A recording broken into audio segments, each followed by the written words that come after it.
The Dave Hooker Show. A presentation of Off the Hook Sports.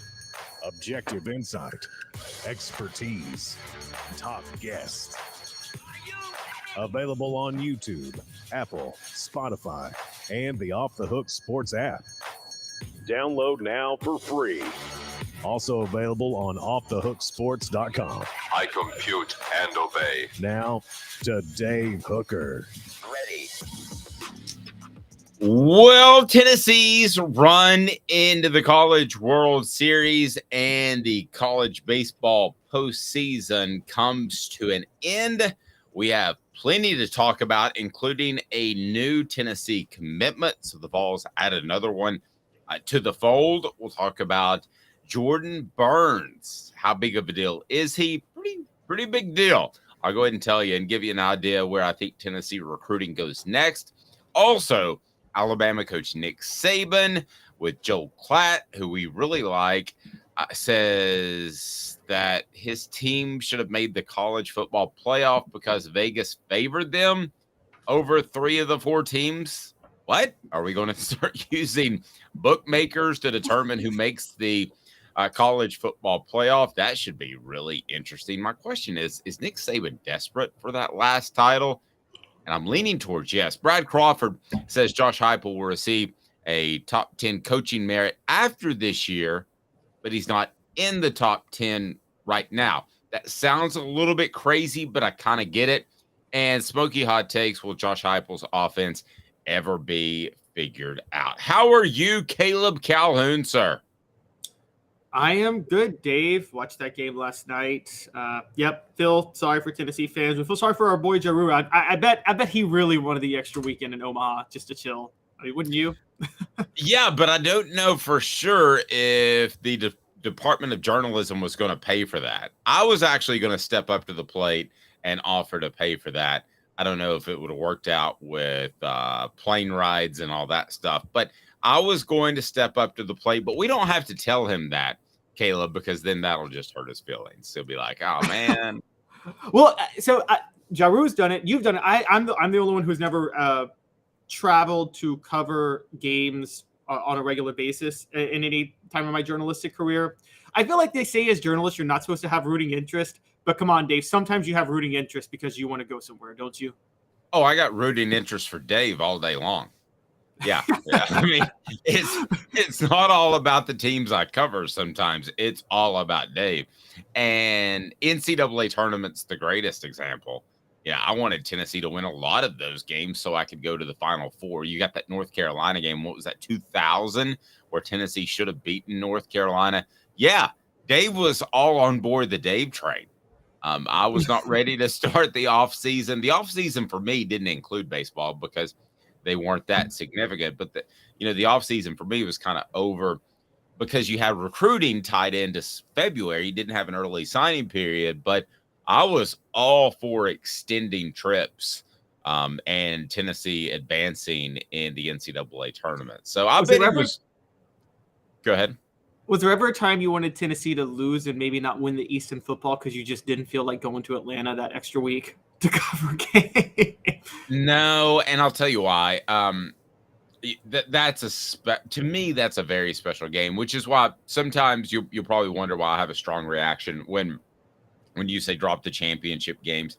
I still think that means an awful lot, not as much as it did in early 2000s, but I love that event. It's also good networking. You get to see people you don't see. So I always love that. Have there been times where I wanted maybe Tennessee to not look great? I've never rooted for or against a team I've covered. I put that aside way back after Peyton Manning's last game in the Orange Bowl. I think I told you that. And that would have been 1998 leading into the 98 season. So I had to put my fandom aside. Have there been times where I wanted them to maybe stumble a little bit and go closer to home, like Atlanta for the Peach Bowl instead of Dallas for the Cotton Bowl?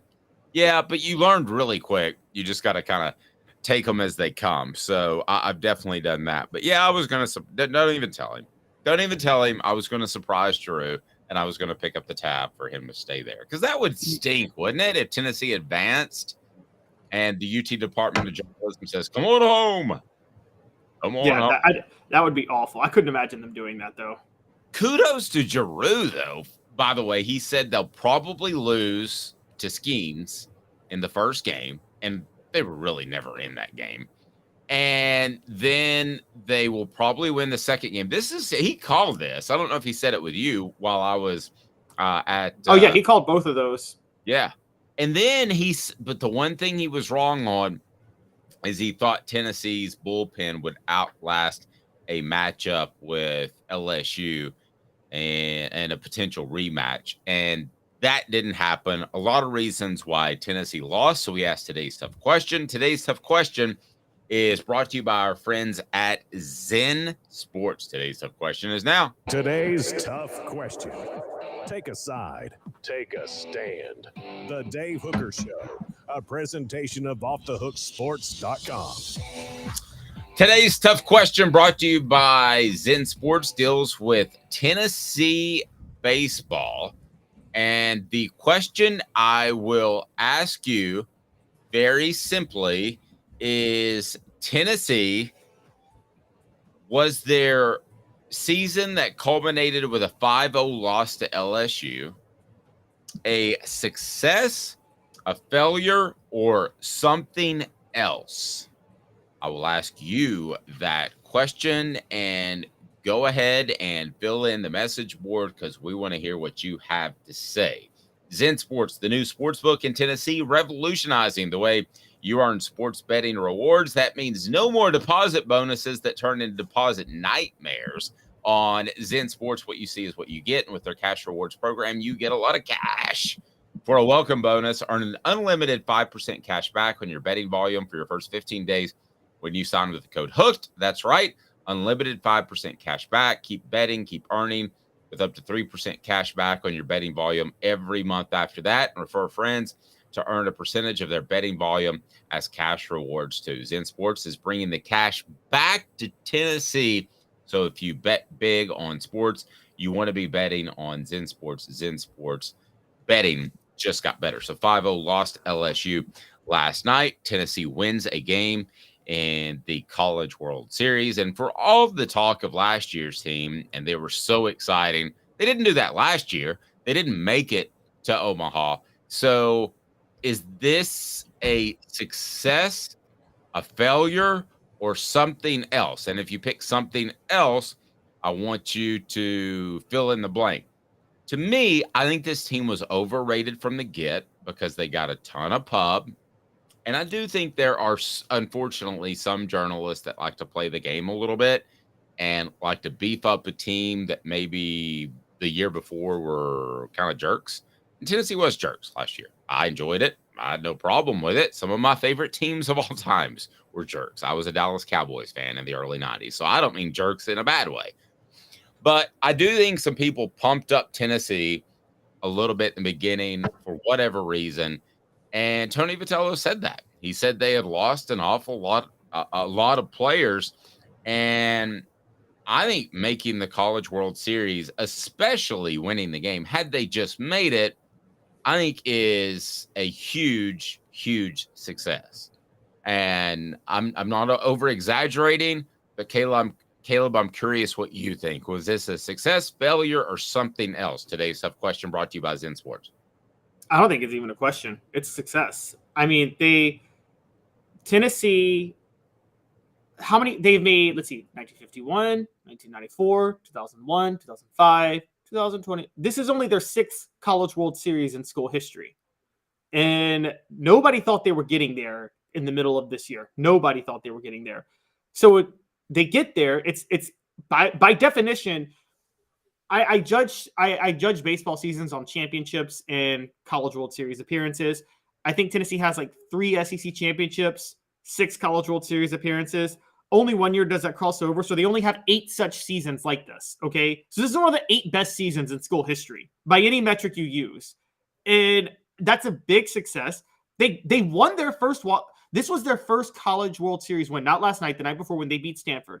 That was their first College World Series win since 2001 when Chris Burke was the leader of that team, which is a huge deal. So relative to where Tennessee was, this is a huge success. You're right. People try to act like what they did this year was underwhelming. Well, they went further than last year, but it kind of reminds me of, Dave, do you remember the Tennessee basketball team under Bruce Pearl, the year after Chris Lofton left?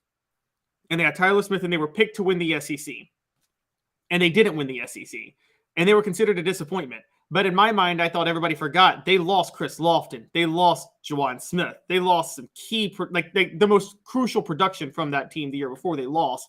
And everybody thought they would just maintain what they were doing.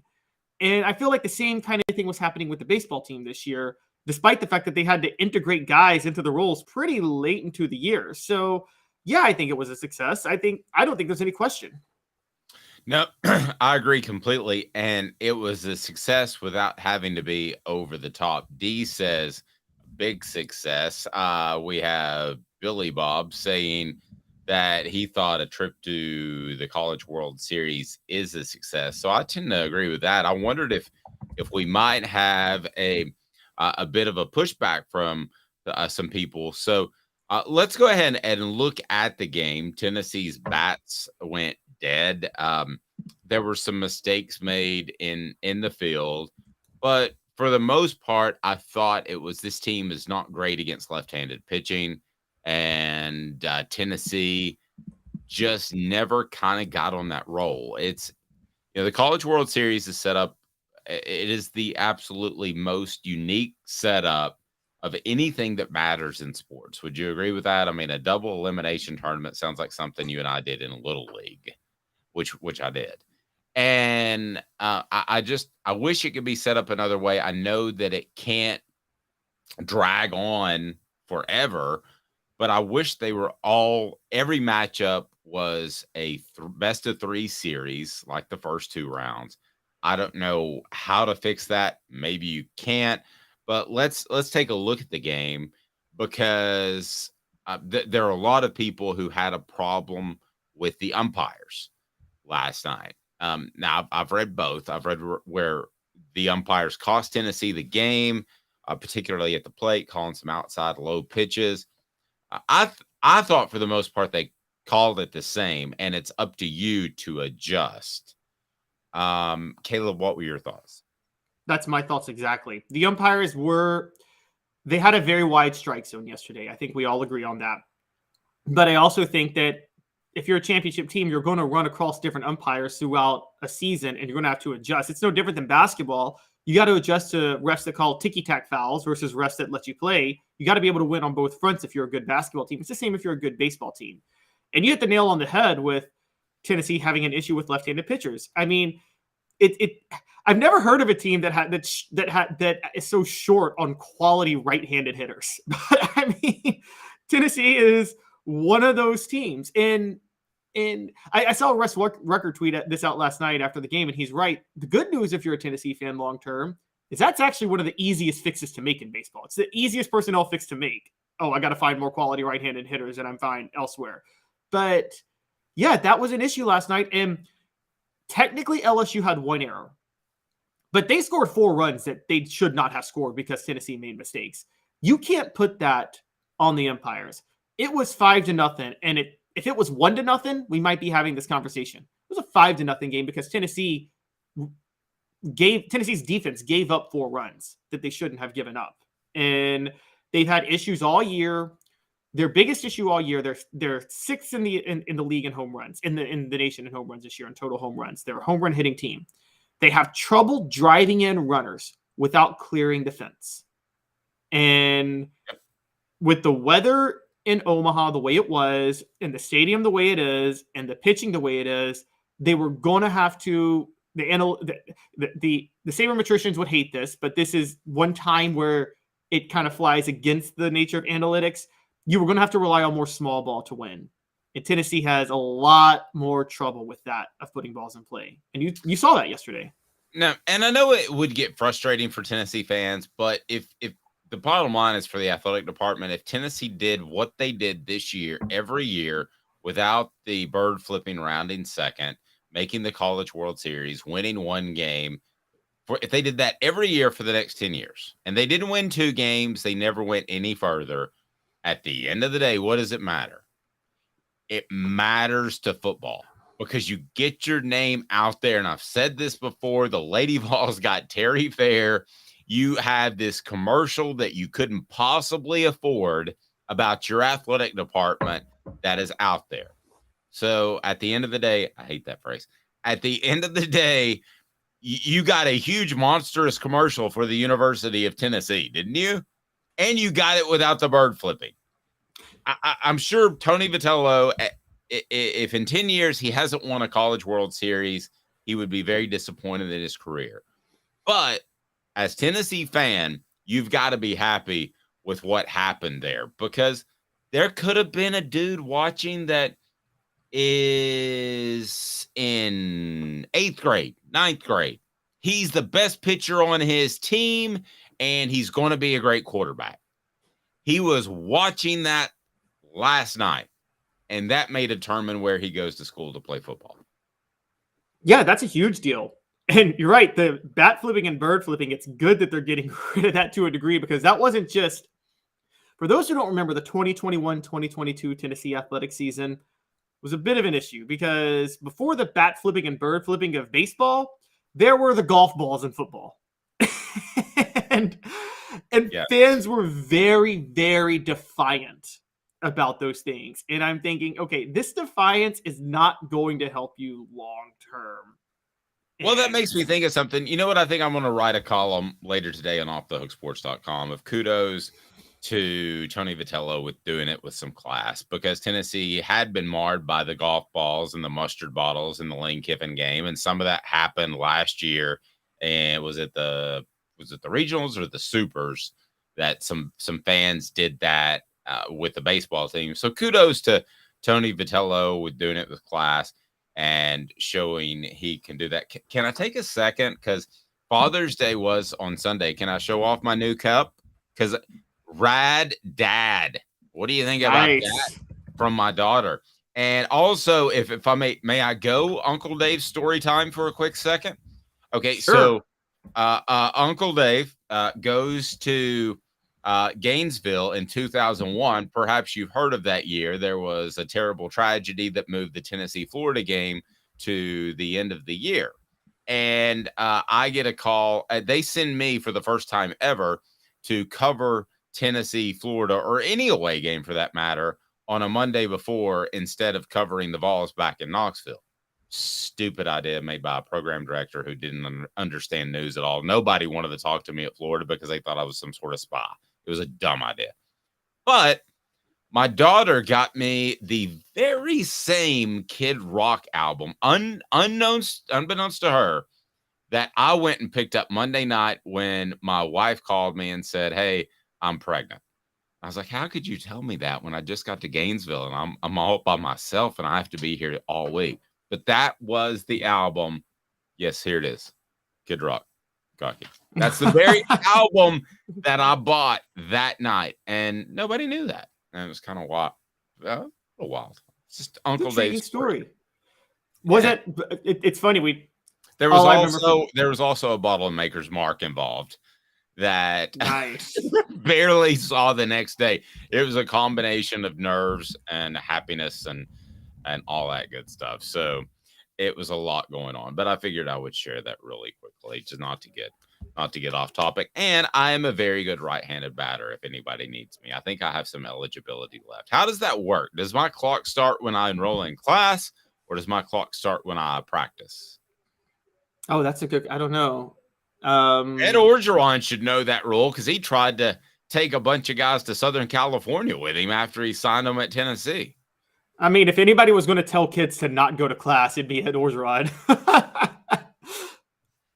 Or show up partially intoxicated. Could also be the situation. All right, so transition here for a moment.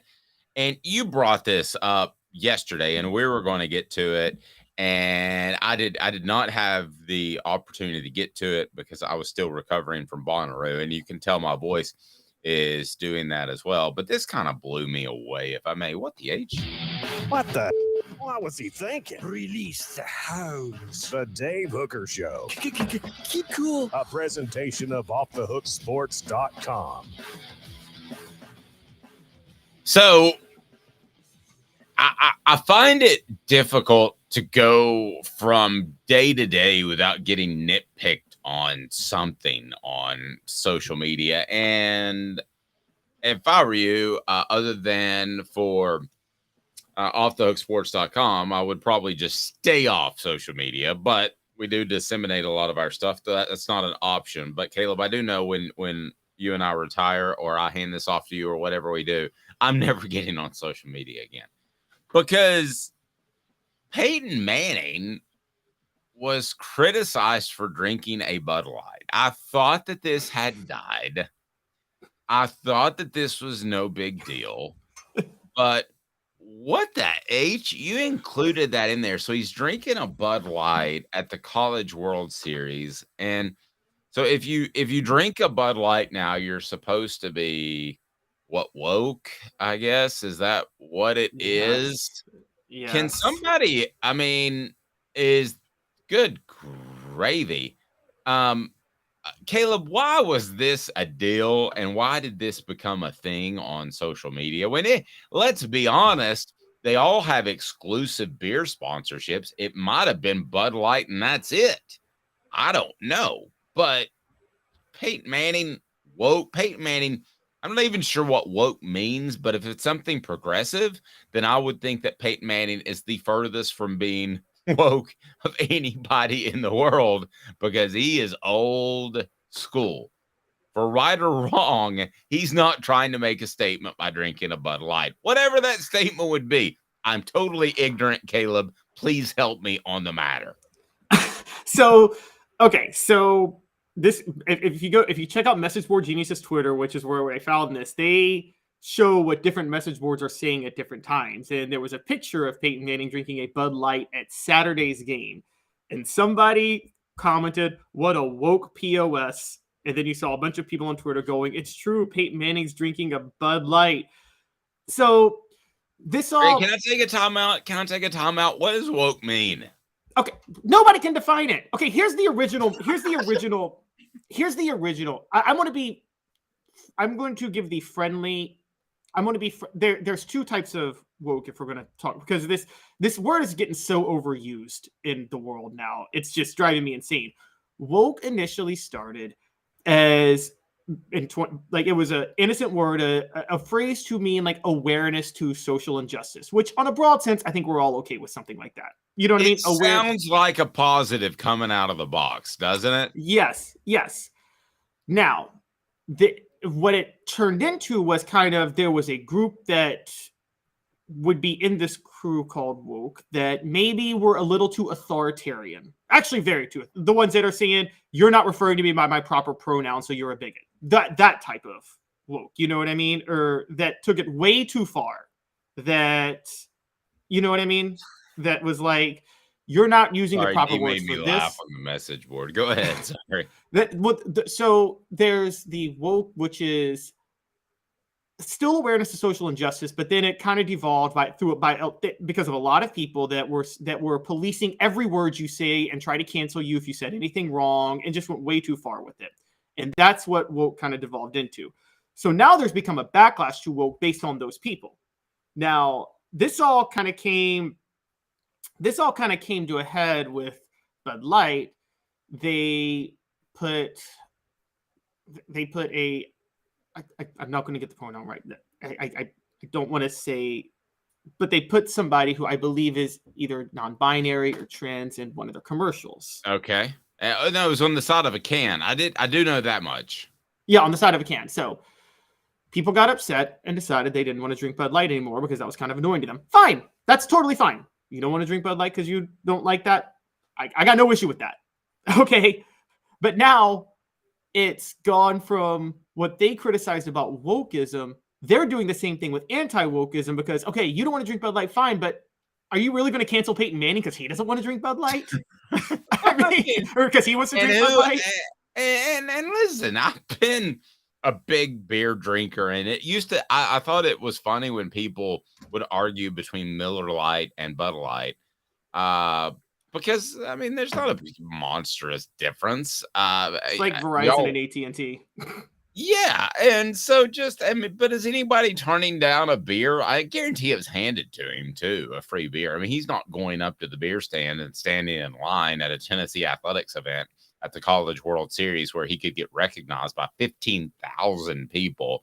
The whole thing was goofy to me. The fact that it got traction, and listen, let's be honest. I don't know what Peyton Manning thinks about being woke or not, but there are a lot of other things that we could say about Peyton Manning that would be more critical. One, he can be a bit of a bully. If media says something about him that he doesn't like, he'll never go on your show again. That's the case with a lot of people. Dan Patrick is one. He can be vindictive. You guys may not know this about Peyton Manning. He can be overly orchestrated to the point that he's very manipulative. So there are a lot of things we could say about Peyton Manning, and those adjectives I just gave about Peyton Manning could be viewed as good or bad. And in some cases, they've helped him to the career that he has, and I got no problem with it. But I mean, to call him woke is, again, I'm not even 100% sure what it means, but there are a lot of other things you could say about Peyton Manning that would be more accurate and that he probably would dislike more than woke. Yeah. And I guess where I'm at with it is if you're annoyed by the authoritarian wing of wokeness, I'm with you. There's some people like we shouldn't be canceling people because they may say the wrong phrase, they may use the wrong pronoun, and they don't even know what they're saying is offensive half the time. We shouldn't be canceling people for that. But what I would caution people is don't be the same thing from the other side. Don't all of a sudden be authoritarian as an anti-wokester, which is to say that I'm going to cancel this person because they're doing something that I deem woke. That's just as stupid. It just doesn't. I mean, this will dissipate eventually with the Bud Light thing, and it just to me is just beyond my realm of comprehension. So I mean, I guess some people could say that I was woke or not woke or something for having a T-shirt that says hooker on it. I don't know what that means for me. SC Scout Guy, great point. I wonder if the shirt Peyton was wearing was made by a sweatshop by children. If it was Nike, it probably was. Of course it was. Of course it was. This is the hypocrisy of people who take stances on anything. Is like, I mean, LeBron James sitting up there saying I'm all about social justice, but I have Nikes being made in sweatshops in China. Live golfers on the other side saying, "Oh, we stand for free speech," and you're out here taking money from Saudi Arabia, and yeah. And then what did the PGA Tour do? Took that cash. Yeah, took that cash. The PGA Tour shaming people for golfing with the Live Tour and then selling themselves to the Live Tour. I mean, it's just like Clay Travis having a radio show saying I'm a free. Travis says Anheuser-Busch is down 27 billion at this point. No, Tom, you're right. We're not talking politics. We're done. Yes, we were referring to a Peyton Manning attack, and that's relevant because we cover Tennessee. All right. LeBron, Mr. Jones, I don't know how this possibly relates, but LeBron claims he reads books always. Oh, no. So LeBron takes all these he takes all these pictures of himself reading a book, and it's always the first page. It's like it's like, bro, you're not reading that book. And like it's always like he's on like an elliptical. There was one where he's on a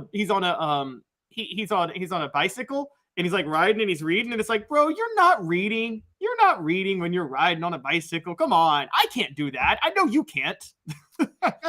I can't tell you how many times I almost blew my ACL when I was trying to look at the Bonnaroo map to get around, and it's uneven. The ground is uneven, There was seriously a couple times I thought I'm going to have to text Caleb and tell him I blew my ACL because I stepped in a hole while I was looking at the Bonnaroo map, and that he's going to have to probably fill in for me a couple of times. By the way, an update, very nice words by, who was it? Back on the message board. Where is it? I think it was D that said it. Oh, saw the episode of Celebrate 98 last night. It was amazing as well. You've got to check that out, guys, which is why I want to be sure and tell you, not only do you need to subscribe and not only do you need to hit the like button for now, but turn your notifications on. That's something I haven't been saying as often. So we haven't had monster names yet, but we're going to, like the Al Wilsons of the world. But let me give you a schedule because I just got it from Fred right before we went on the air. So next week, check this lineup out. We'll have we'll have Travis Stevens. Pretty good, huh? We'll have Cozy Coleman, one of the top 5 offensive linemen of all time in Tennessee. Is that fair? At Tennessee, yeah. And he actually had a solid NFL career. I think he got hurt, right? Mm-hmm. Yep. T. Martin next week. Travis pretty Henry. Guy. Yeah, pretty well known. Travis Henry next week. Dante Stallworth, we believe, will be next week as well. So Dante Stallworth, he wasn't on that team though, was he? He was a freshman. He was he was a freshman. So he had his better years afterwards, but we'll get Dante on there too. So man, that's going to continue to roll, and we're really excited about it. So we definitely wanted to begin with maybe some of the smaller names. Did I tell you Spencer Riley? Oh, Spencer Riley. My favorite moment from Spencer Riley. Here I am, a young 24-year-old Dave, first year covering Tennessee football. By the way, first year I covered him was 98. So now that I'm back in this thing, expect big things. But I remember Spencer Riley coming to the interview session. This isn't those stupid podium days, okay, where they go up there. I'd like 2 questions because I know he's only going to be available for 5 minutes. I enjoy the press conference. Thank you for having me, UT Sports Information, because that's basically how they go. Spencer Riley sits back in a chair, kicks one chair, props his feet up, say, all right, boys, what are we going to talk about? And Spencer Riley was the funniest dude that I have ever covered. It was one of those, come on, y'all are overthinking this type of guys. You know, the guy that takes a step back and you ask a question and he basically criticizes the question in a way that makes you feel good about it. Have you ever interviewed one of those guys there? They want to be nice about it, but Spencer's great. The other thing about Spencer, did you know that he suffered from this rare disease that made him paralyzed in his whole body for like 2 months? He was in the hospital for 2 months. He could not move a muscle. Can you imagine that? And the whole time, the whole time they're telling him it was like a virus. They're telling him, you're going to be good. We're going to get this fixed. But in the back of your mind, as you can't move, you've got to wonder about it. Am I ever going to be good? Am I paralyzed? It wasn't any sort of orthopedic issue with his neck or anything like you would think, like Christopher Reeves or something like that. It was an infection. So we're going to talk to him about that too. But can you imagine? That would just be hell on earth to me.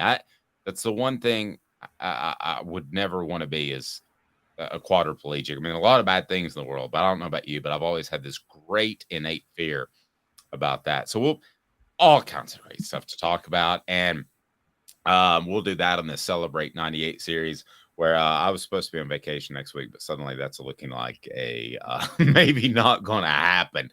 2 minutes, and then coming up, I'm excited about this topic, talking Cruton. It's kind of how I cut my teeth. I'm going to tell you how big Jordan Burns is, and it's very significant for a couple of reasons. Is it even bigger than Boo Carter? 2 minutes off Doug Sports. Sun, sand, and salt water, the beach is a very relaxing place. Unless you wear contacts. Ow! Open your eyes to the best the beach has to offer with LASIK vision correction from Campbell Cunningham Laser Center. Hi, Mike Davis here with City Heating and Air, reminding you to always dare to compare. Our team provides quality local heating and air service, installation, and maintenance across East Tennessee. We use only the best equipment like American Standard heating and air conditioning for your residential, new construction, or commercial needs. Honesty, dependability, and customer satisfaction have been the cornerstones of our business since 1961. City Heat and Air. There's your bear.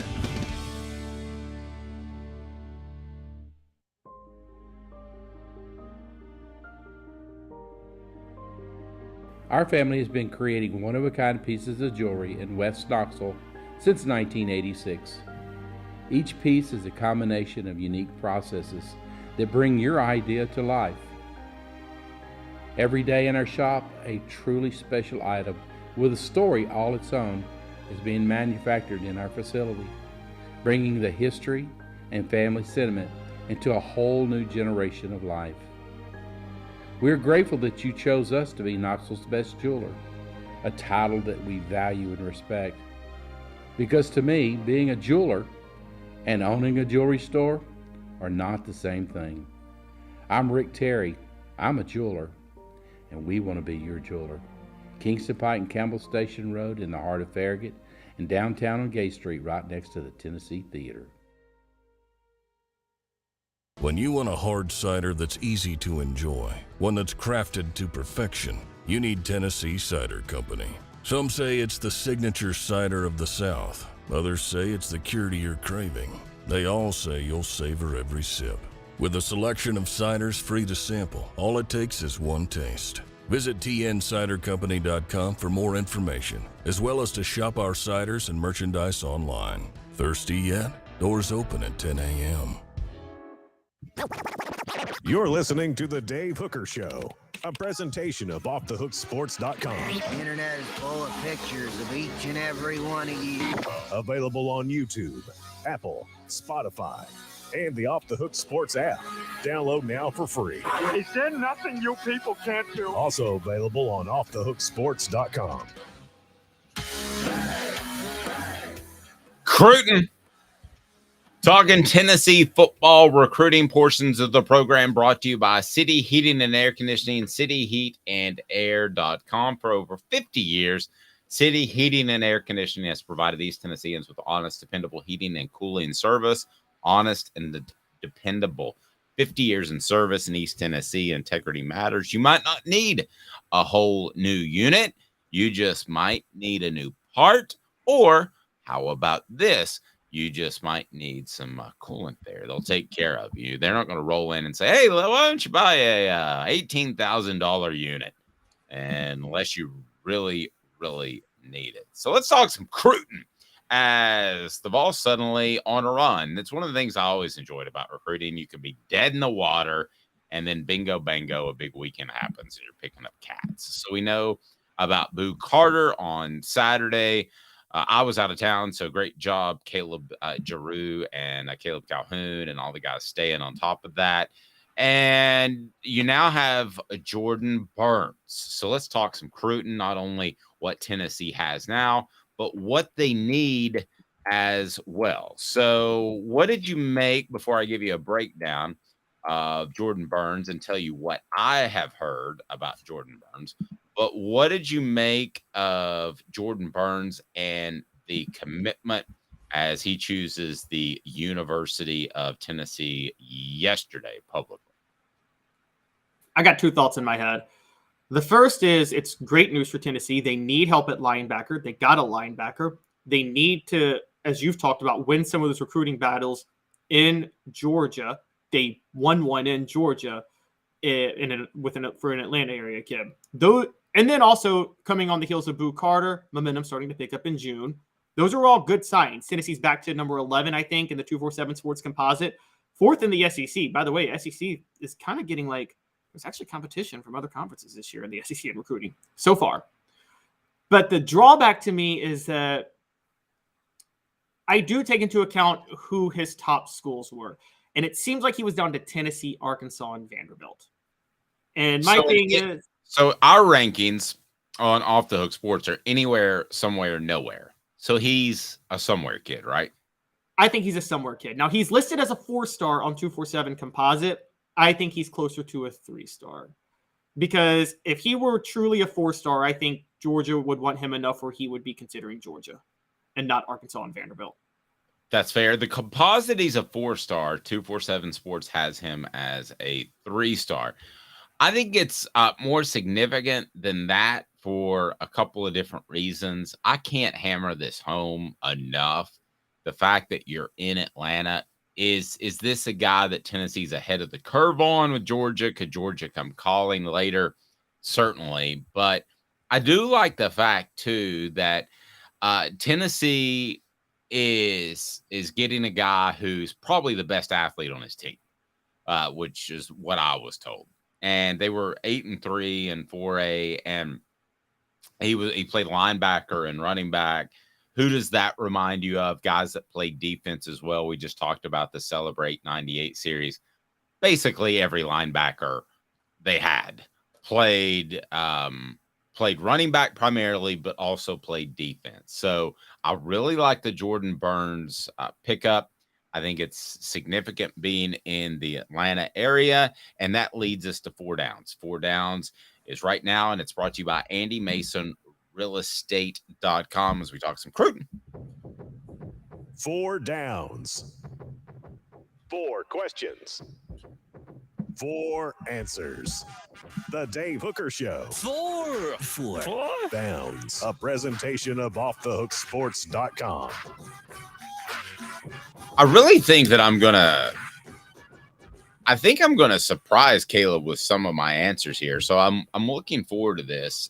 So let's go ahead and get it started. 4 Downs brought to you by Andy Mason, AndyMasonRealEstate.com. Best prices and service in the biz, and it ain't even close. So Cooper Mays is going to take us to which down, Coop? Coop here. First down. Thanks, Coop. Bigger deal, Burns or Boo? Boo Carter over the weekend, Jordan Burns. Which is the bigger deal? I'm about to violate every principle I've ever said because you know what I say about in-state recruits from Tennessee. But Boo Carter is the bigger deal because I think Boo Carter is the better player. And I'm basing that off of who was targeting Boo Carter more heavily. And Boo Carter had interest from more high-profile schools than Jordan Burns did. Boo Carter you have to get because he's an in-state guy that you've made a target. Just in terms of had he not been a major target for Tennessee, and it was so obvious that he was, I would have gone Burns. But I'm gonna roll with you on Boo.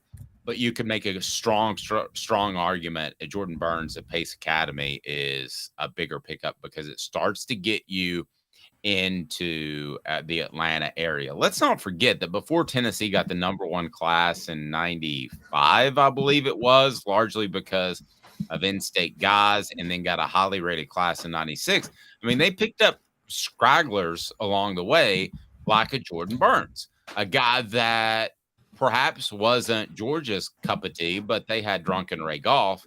You have to watch the Celebrate 98 series to see what player he showed up at to recruit with a couple of pops in him.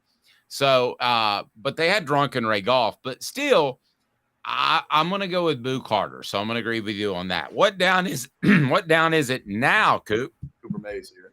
Second down.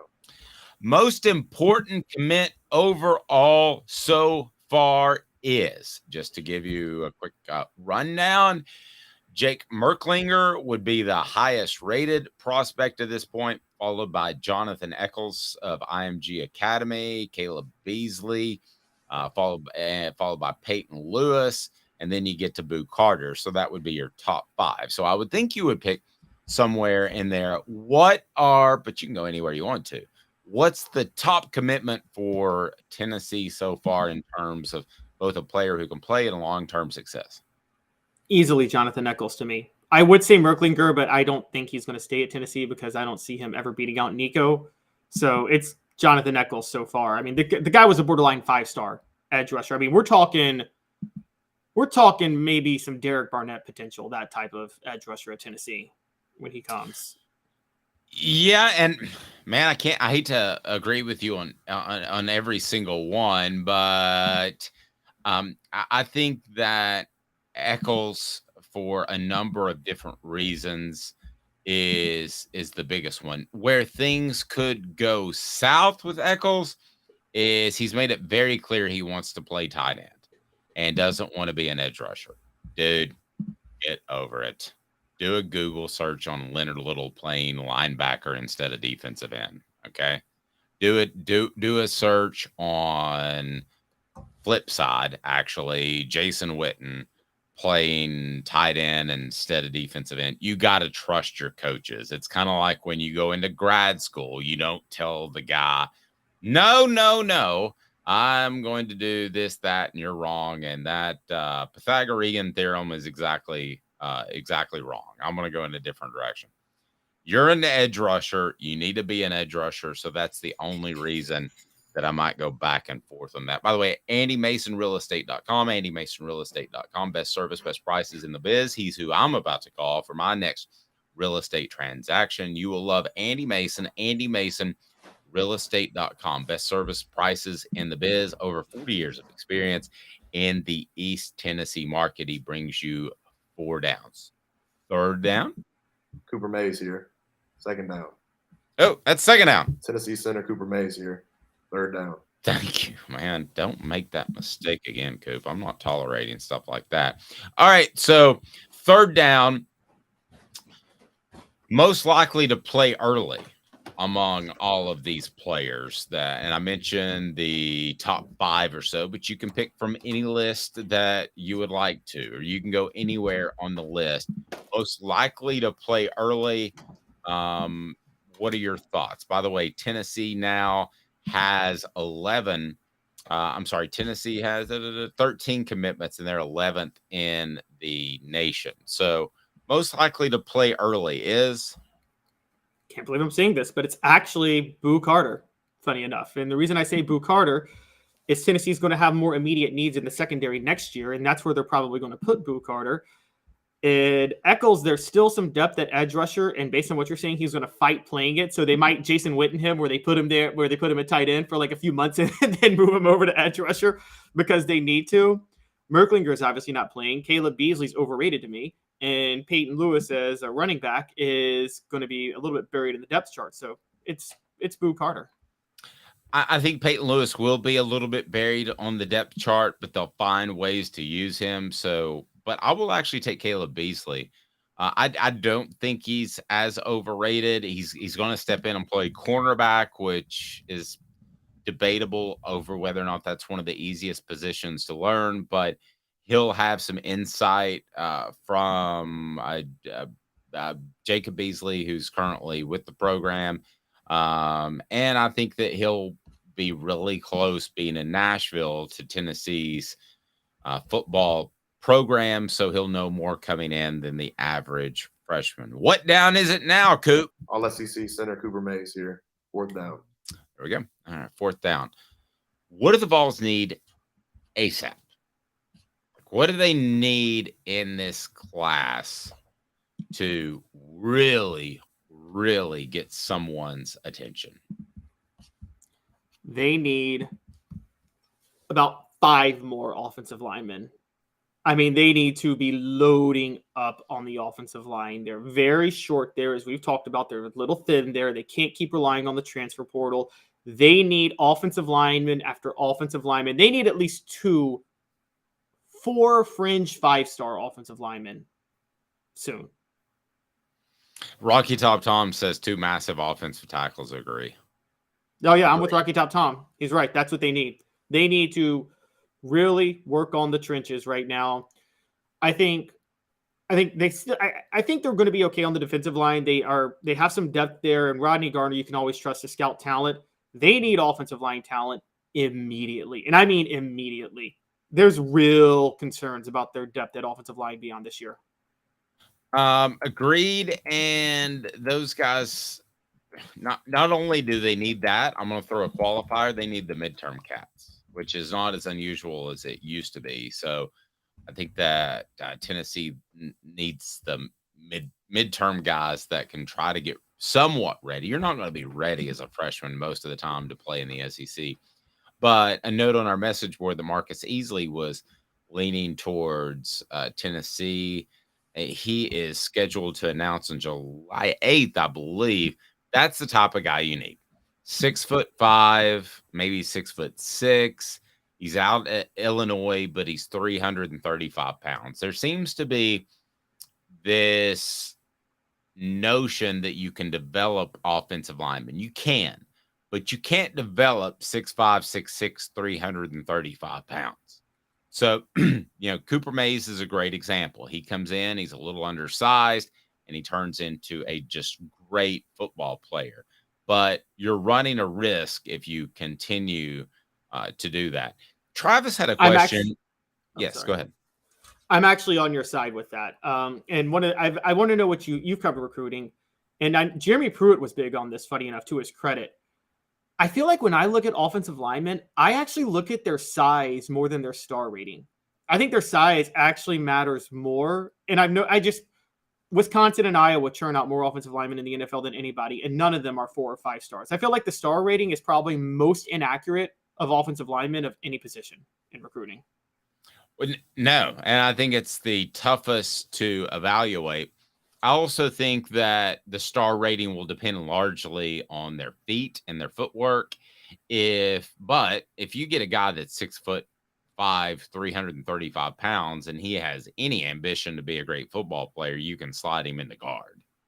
So, yes. I mean, you've got an automatic fallback. He may be listed as a tackle. He may want to play tackle, but you could slide him in the guard, and that's no big deal whatsoever. So what you're saying is people who don't have the agility and footwork to play offensive line, if you can just plug size in at guard, is what you're saying, and it works. Yes, you can't plod around and play tackle. I mean, that would be Albert Toina, no offense, but if you're going to get beat on the outside in today's day and age of college football with the edge rushers that don't have to put their hands down anymore or hand down anymore, and you're going to get caught in a bind pretty quickly if you don't have good feet. But if you don't have good feet, move him to guard, and you're all good.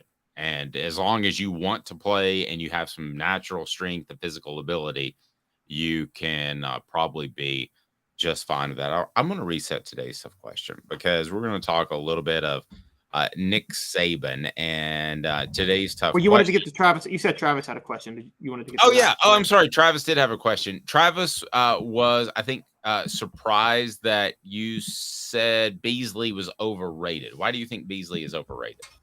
Because and I've said this for a while, I have more faith in East Tennessee prospects than Middle Tennessee prospects. And that's why I compared Boo Carter versus Caleb Beasley. Boo Carter, I mean, this is just I look at who was recruiting both of them. They were both highly recruited, but Boo Carter coming from East Tennessee. I think East Tennessee prospects, Dave, while I criticize Middle Tennessee prospects, I think East Tennessee prospects are proving to be vastly underrated as players. I mean, Cooper Mays maybe should have been a fringe 5-star recruit. Instead, he was a fringe 4-star recruit. Jacob Warren should have been a more firmly supplanted 4-star recruit. I mean, Knoxville Catholic is just churning out some talent right now, and Chattanooga has a pretty good history too. And so that's the biggest reason is coming from East. I think Boo Carter's level of competition in East Tennessee is better than Beasley's level of competition in Middle Tennessee, quite honestly. I'll tell you what we'll do, Travis. We'll get somebody to take a look at Beasley, and we'll get some thoughts over whether or not, as an actual player, he is overrated. I will give Caleb this for sure. It seems like the Middle Tennessee guys have not had the impact, and he and I have talked about that. I think that's going to change eventually, but I don't know when it's going to change. At some point, it was supposed to change when Butch Jones was head coach. Nah, and he loaded up on the Middle Tennessee. I think part of the thing you've got is the Southern California thing going on. I think football, because in Nashville it's such a transient, people come in and out and they move into there. Well, I can't remember the word I'm using, but they move into Nashville. And if you move into Nashville from a lot of different places, football's not the end all be all. You may be good at it, but you may not love it. Same thing in Southern California. There are a lot of guys that could be, if they loved it, would be fantastic football players there. But you don't see that nearly as much in certain places. Texas, even though Tennessee hasn't done well in Texas, is typically the opposite, right? They're born and raised on Now, they get overrated because there's so many of them, but they're born and raised on football and they love football. So you don't have that problem. But I do think that you're having some of that problem in Nashville. I think guys move in from Colorado, California. I was at the gym the other day and a lady told me, he said, I moved from Colorado. And I said, man, I've always wanted to live there. Why? And she goes, well, you smell weed on every corner. It's like, I had to get my kids away from that. I'm like, okay, well, that's a different discussion. But they were probably not raised on football. I think you want people from the South, not just because they're the best players, but because it means so much to them. So that is a very and good they play point. year round in the South. I mean, they're not done playing when the season's over in high school football. No. And while we could debate this, they usually specialize in one sport. I don't believe specializing in one sport is the greatest thing. I think that you learn competition from different ones, but you're probably, as long as you don't get burned out, a better football player if you're specializing in 7-on-7s, passing leagues in the summer, and it's year round. I mean, you're at the gym at 5 a.m. in the summer. I don't think people realize what a lot of these high school kids go through, and the coaches are dedicated to be there. I mean, I've got several high school coaches, friends that are high school coaches that, I mean, they're there at 5 o'clock in the morning to open up the gym so guys can get their lifts in. Yeah. I mean, I think the last time I looked, Tennessee pays about $5,500 as a stipend for being an assistant coach. I mean, $5,500 a year as a bonus to my salary. You better not ask me to get up at 5 a.m. unless I love it. Now, if I love it, I'm gonna show up. Resetting today's tough question because I tend to do that, and I haven't thought of anything more clever for today's tough question. Maybe the great debate. How about that? Today's tough question is Nick Saban getting desperate? Today's tough question. Take a side. Take a stand. The Dave Hooker Show, a presentation of offthehooksports.com. Is Nick Saban getting desperate to win another championship? Because tick, tick, tick, the clock is ticking. Nick Saban says that his team should have been in the college football playoff last year because Vegas favored them over 3 of the 4 teams that were in the college football playoff. I would guess all but Georgia. He also questioned the commitment of athletes in NIL and the transfer portal. He calls for balance and says players don't have a contract. Okay. Nick Saban sells a lot of cars via his Mercedes dealership. So he knows what a contract is. He signs a contract. He knows what a contract is. He should also know that a contract would require some sort of unionization because no athlete is going to say to themselves, hey, I have an idea. I'll sign a contract I don't have to sign. Nobody does that. I mean, nobody in the world signs a contract they don't have to sign unless there's something in it for them. So what are you going to do? Give them more cash? I mean, right now they have all the leverage. So that's just stupid. And it goes to show you that Nick Saban may be a fantastic coach, but not the greatest thinker when it comes to being a business mind. And the college football playoff, making that because Vegas favored them over 3 of the 4 teams, well, that's idiotic. I mean, if that's how we want to make it, and I'm all up for a formula because I don't really like the committee. I think they manipulate things to make it better for television. But if that's how we want to do it, let's do it. Let's roll with that and make like the old BCS formula. But to go by Vegas is pretty stupid. Your thoughts on both of those? As I remind people, you can go to crafttreats.com. Go to crafttreats.com, use the promo code OFFTHEHOOK, and you will get 20% off anything, including their chill pills. And their chill pills have the CBD derivatives in them, in which they can help with your pet's digestive issues. They can help with arthritis. They can also help with anxiety. They're awesome. Use the promo code OFFTHEHOOK. They've got non-CBD products as well, and they're just awesome pet treats. Go to crafttreats.com.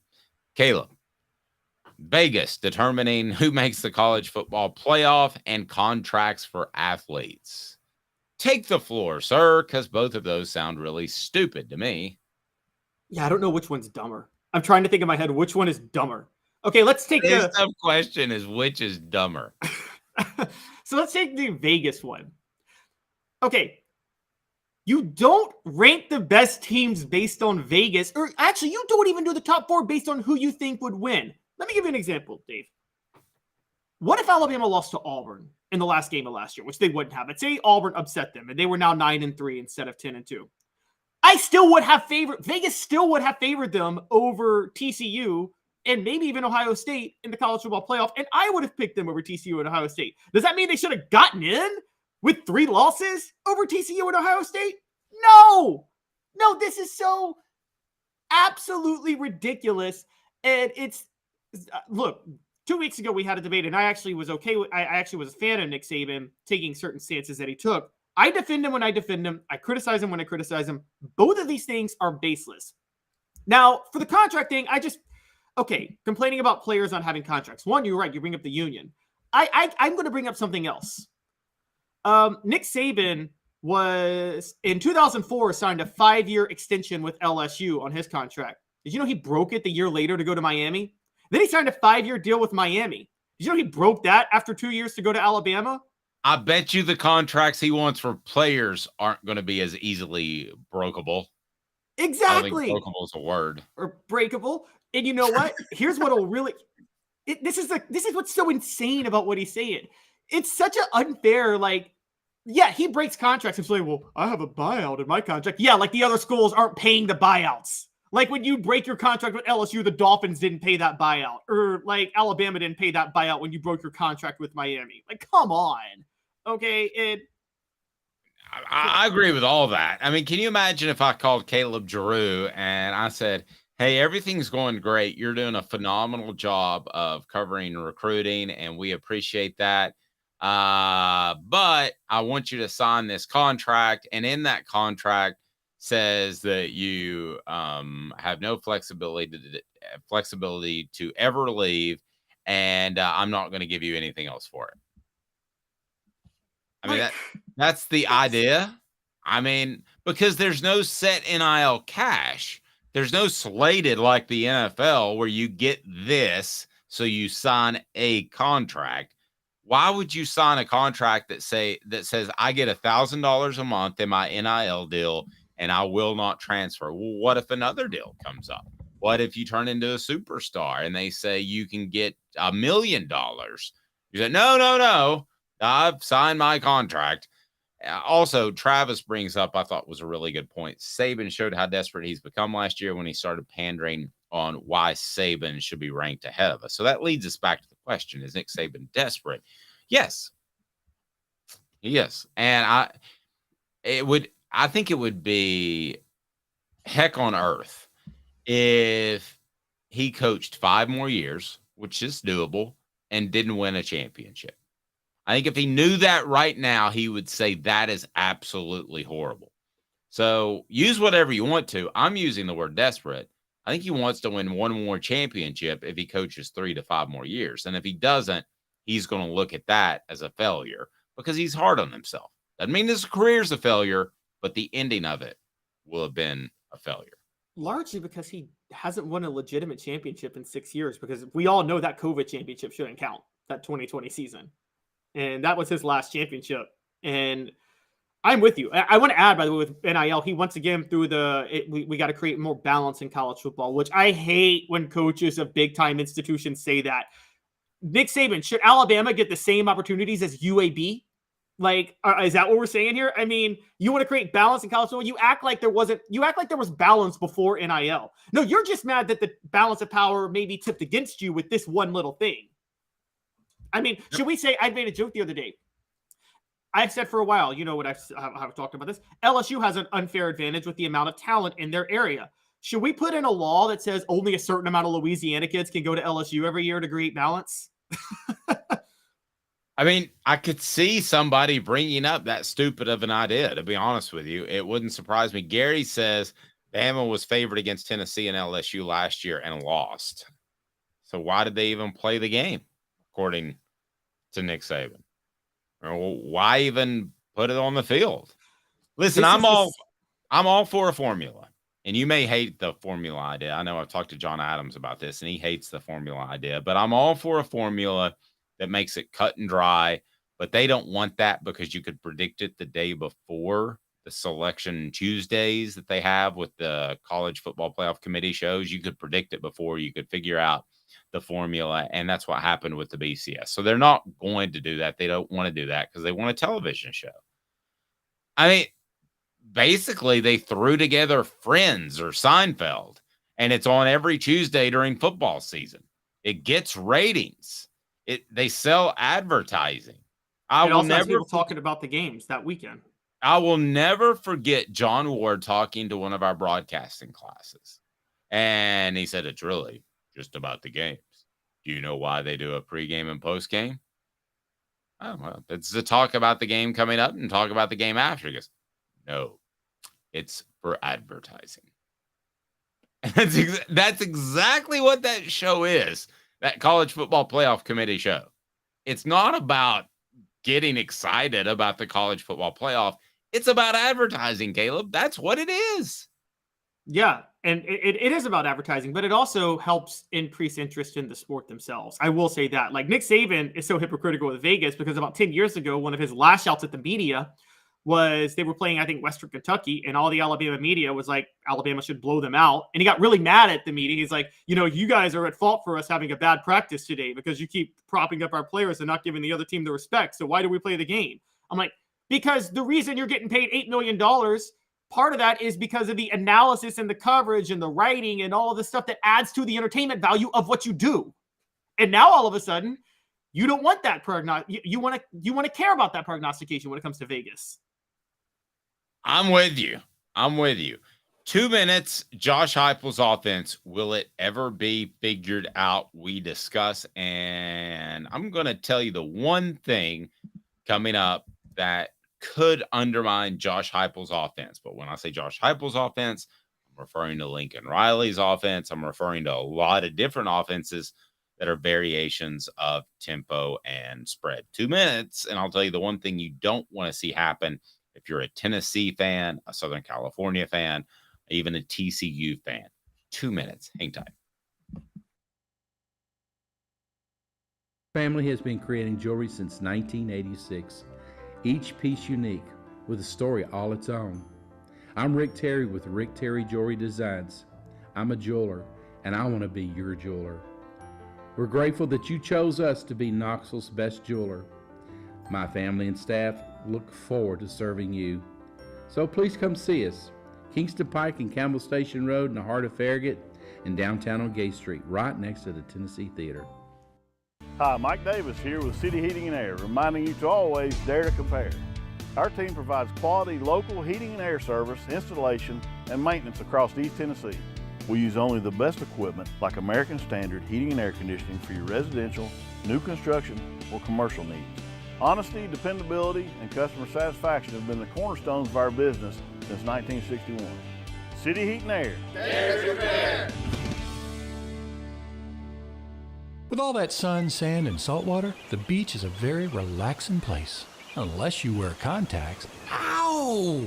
Open your eyes to the best the beach has to offer with LASIK vision correction from Campbell Cunningham Laser Center. Do you want to own the more that owns every job? Then get to Vassey Lawn and Garden in Cleveland and get you a Toro. I'm David Vassey, here to talk to you about Toro. With a Toro Zero Turn, you'll get more out of every minute and you'll reach the finish line faster. At Vassey's, we like to say, no matter if you're mowing 3 acres a week or 11 lawns a day, homeowners and business owners alike find confidence in equipment they can trust from top to bottom. Vassey Lawn and Garden, Highway 60 North in Cleveland. Man alive, it's worth the drive. These mountains hold and defend a spirit far better than moonshine. A drink that holds flavor, that becomes necessity. A hard cider made and relished by folk who are as hearty as they are legend. A refreshment that can only be found in one place. With a taste that makes you say, give me 3 bottles of the good stuff. Tennessee Cider Company, where necessity can be found. Objective coverage. Hey, that's new. If we get caught, we're going to jail. The Dave Hooker Show, a presentation of Off the Hook Sports. YouTube, Apple, Spotify, and the free Off the Hook Sports app. I'm going to need to see some identification. Back to Dave Hooker. The one thing that can undermine, if not destroy, Josh Heupel's offense is politically correctness. I'm going to explain that to you here momentarily, and it's brought to you by Bassey Lawn and Garden. Man alive, it's worth the drive.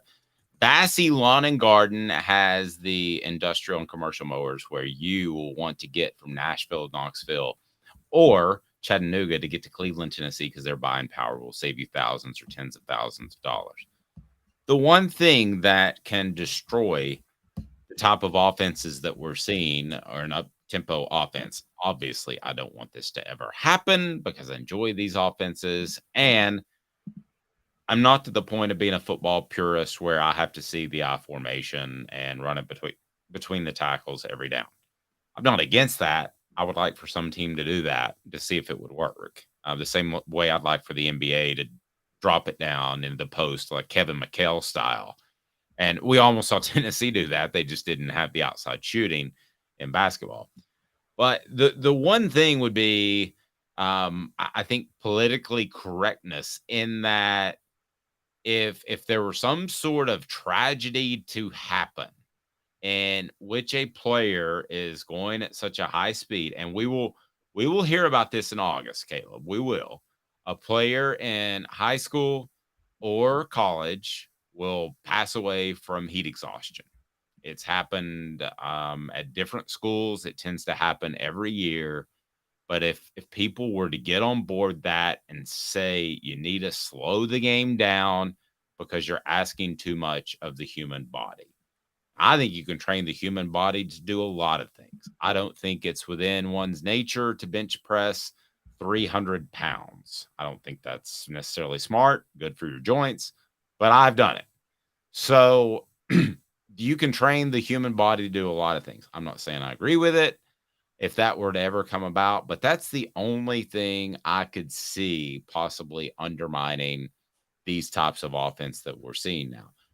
But then you would have to turn to basketball and say, do you not play an up and down style?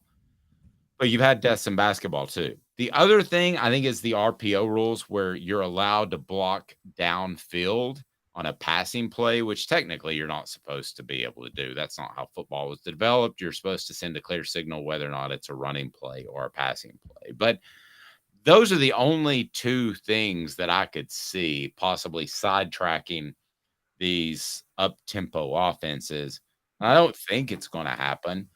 But you brought up the question. You're a little bit too young to remember this, but the run and shoot was phenomenal. And Warren Moon was one of the most accurate, best passers that we don't talk about on a day-to-day basis. He was absolute. Where he would put balls was unbelievable. But it did get figured out. And I guess there's a possibility of that.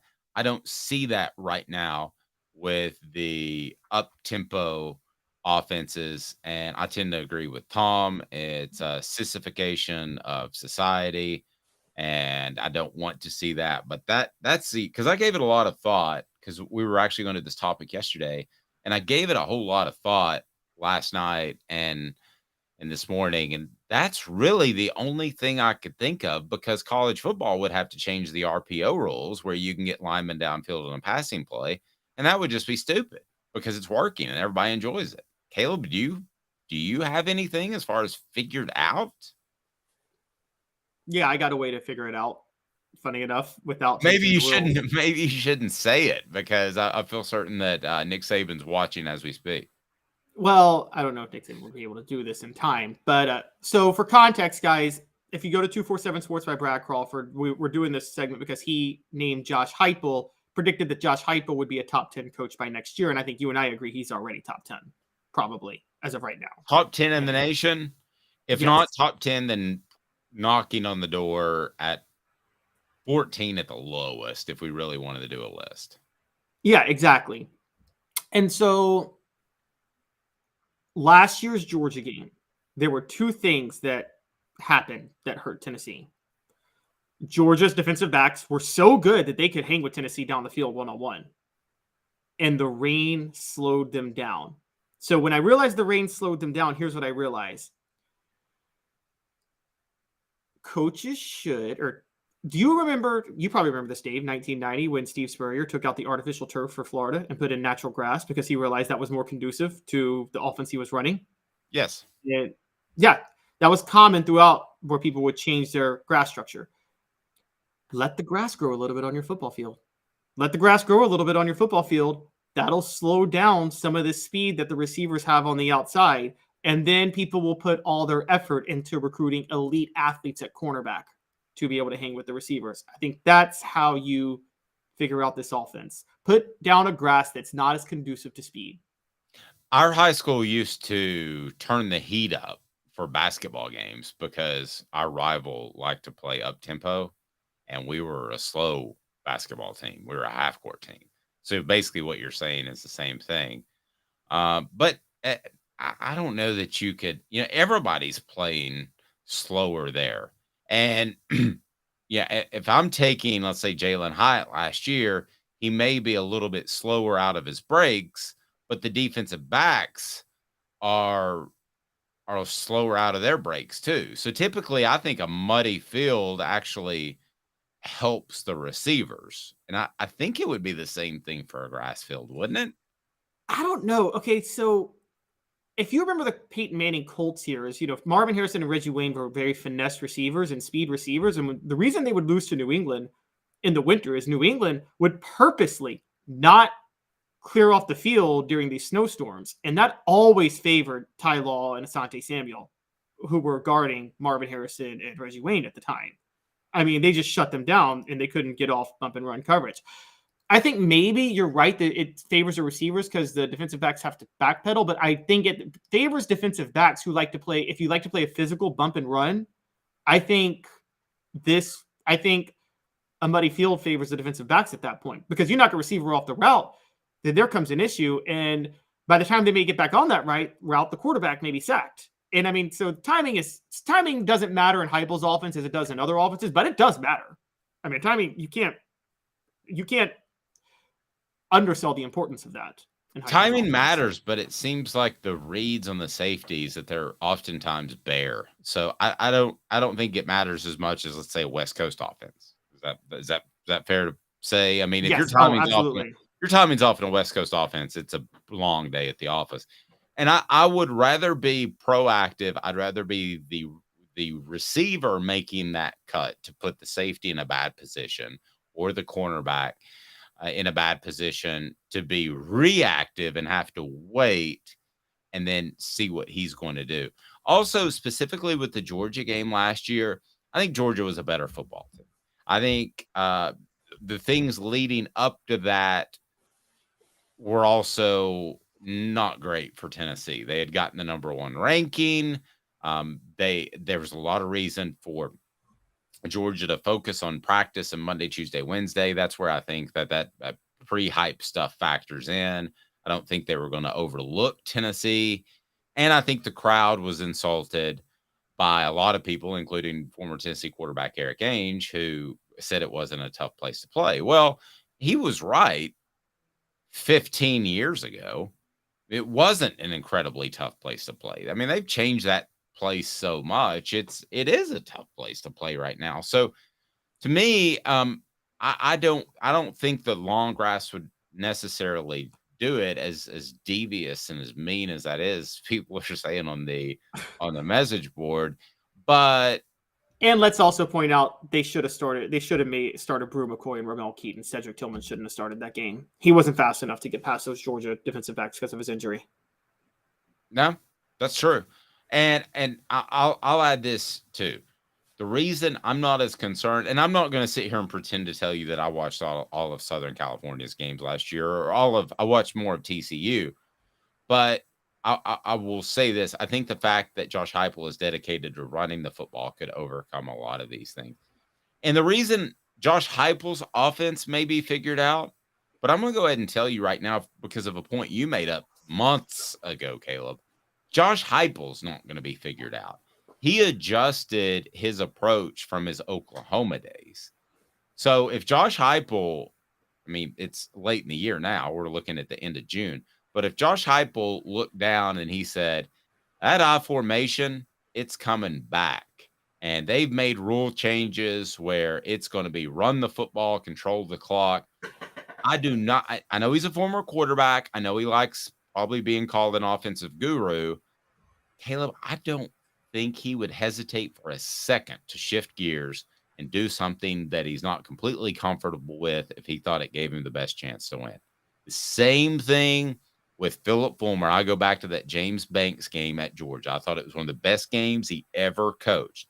The same thing at Miami when they ran the ball and slowed it down, played deep secondary. I think coaches ultimately want to win, and you can love running or throwing the football, but I think both of those guys are smart enough where they wouldn't let that get in their way of winning the football game. And I think Josh Heupel, if somebody told him, you're going to win 2 national championships with an I formation, like he had a voice from God tell him that in the middle of the night, you would see Tennessee run an I formation headed into not this year, but next year. Well, okay, yeah. If we're asking about Josh Heupel, I agree with you. Which is a different question. I kind of changed it up. You're right, a different question. So what we're talking right now is Josh Heupel's offense, because an example of what you just brought up, that's Steve Spurrier. His fun and gun was figured out. I mean, you brought up that Chavis told you that he thought Spurrier had been figured out by like 1998, and we heard Fred White talk to us last weekend that as he got older, people kind of understood that Spurrier's fun and gun was about throwing it to a spot. So if you remember, Florida scoring precipitously dropped as they played Tennessee the past few years when Spurrier was there. But Spurrier then went to South Carolina and was like, okay, I can use Connor Shaw or whoever you have at quarterback at that time, and I can be a little bit more of a run-oriented team, and I can use elite running backs like Marcus Lattimore, talk about a guy who deserved NIL money. And he went that route. And so I agree. I think Josh Heupel is that way. He's not fully committed to a system, whether or not it works. The only thing I want to push back on, Dave, is so Heupel's system, we agree, is still very dependent right now. The system, receivers have to be fast enough to get there in the secondary, right? They do have to have a certain amount of speed.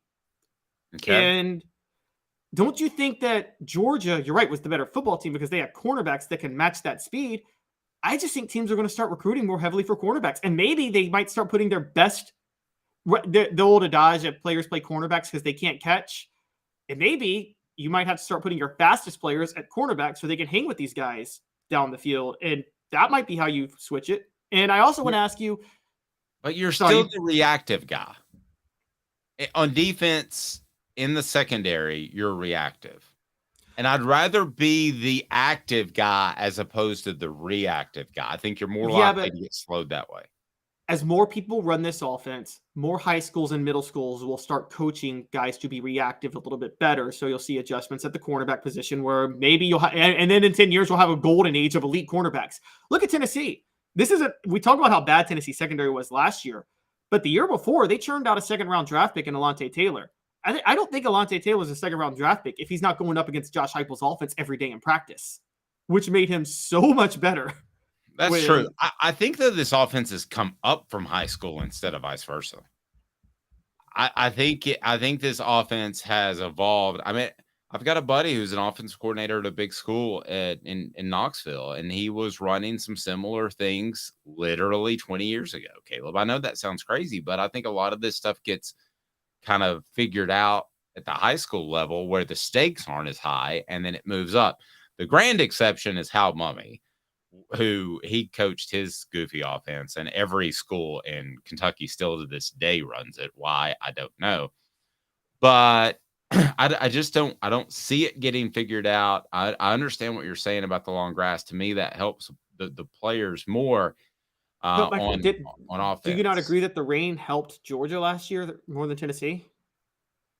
Yeah, but I don't think there's anything you can do about that. I think the rain would hurt the West Coast offense. I think that, if Tennessee's going to face 12 rainy days this season, I think it's a long season. That's what I'm saying, though. If the elements slow you down, you're saying it favors the receivers, but you could make the grass the elements where you kind of – what you're saying is if the game slows down, it favors the receivers because it's harder for the cornerbacks to react, whether that be high grass or rain or whatever. Well, the cornerbacks with Georgia, it seemed like it was favoring them when they were playing Tennessee last year. I would say this. I think of the list of factors in that Georgia game, that rain would have been about fifth. I think it was Georgia's a better football team overall, right? I think second is they felt disrespected, which everybody tries to make their team feel disrespected, but they did because of the number one ranking. I think the crowd felt disrespected, and I could probably come up with 2 or 3 others. Stetson Bennett played lights out. And then I think the rain was further down the list maybe than you. Maybe that's the common ground there. Okay, fine. But I'm just saying theoretically, based on your logic, it shouldn't have even been a factor. It should have actually helped Tennessee. Right. So ideally, your best offense, which I think Josh Heupel is working towards and closer than we think, is you can go out there. Well, they did that. I mean, against Pitt, and there was another team that they ran for more than they threw. I think maybe you're not giving Josh Heupel enough credit for having a solid ground game. Oh, no, I think he has an amazing ground game, but his ground game is what makes the whole offense go. But I think the passing game, it's the wide splits that's such a factor. The wide splits don't work without the solid ground game. I think we both agree with that. But if you got cornerbacks that are fast enough to hang with the receivers down the field, then the nickel and the safety don't have to guess whether or not Heupel's going to run the ball. Then they can just crowd the box to stop the run at that point.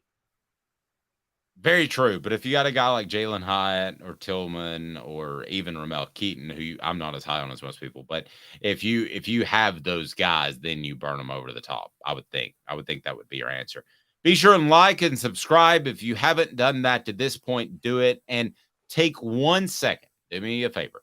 Take 1 second. Whatever platform you're on, turn your notifications on, because next week is going to be a huge week for our Celebrate 98 series. Jeff Hall is the latest up there, and he was really interesting. A captain that would go out and run 110s.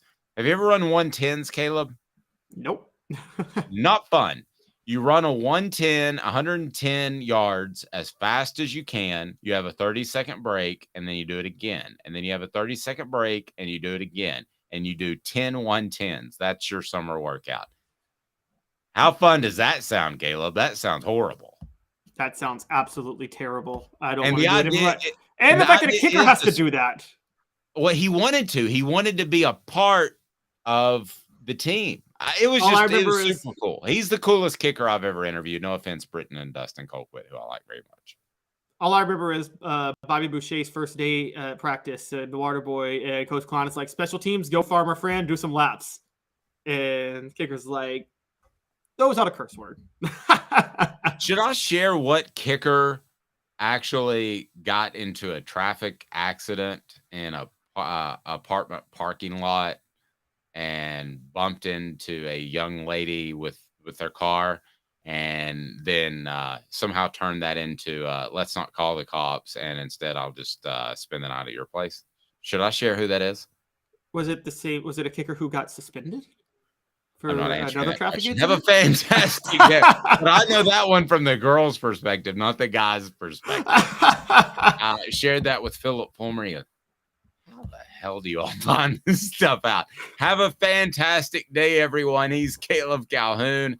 I'm Dave Hooker. Don't forget, if you bump somebody in a parking lot, maybe doing a little bit more bumping. Have a fantastic day, evening, afternoon, morning, whenever you're watching. He's Caleb